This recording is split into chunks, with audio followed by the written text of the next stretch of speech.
Rivaldo, the iconic Mudumalai tusker, has passed away. The elephant, believed to be around 50 years old, had been ailing for the past few days after reportedly sustaining injuries in fights with a younger tusker. But despite best efforts to treat him, the elephant died on February 13th.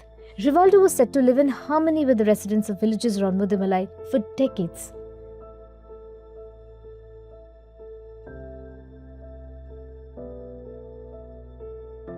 Residents of villages near the Nilgiri Biosphere Reserve in Tamil Nadu received an unexpected visitor in the early 2000s.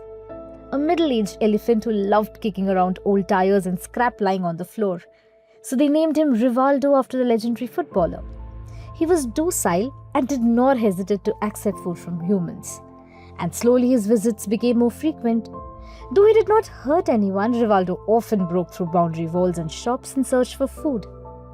He figured out that some vehicles carried food in them, and so frequently waylaid them for frisking.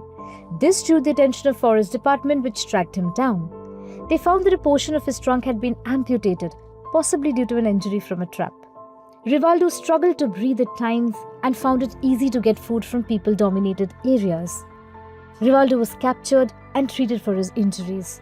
He was initially kept in a camp, which the Forest Department deemed fit. But the community wanted to see him thrive in his natural habitat, and so in 2021 he was fitted with a radio collar and released 35 kilometers away from Masinaguri. Rivaldo was back in Mudumalai looking for food within 24 hours. He was captured and returned to the forest again, and a strict vigil was conducted to ensure that he did not return. And eventually Rivaldo started adapting to the forest.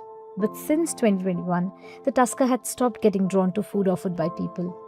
He was a rare wild elephant that coexisted calmly with humans. And so Rivaldo's passing marks the end of an era.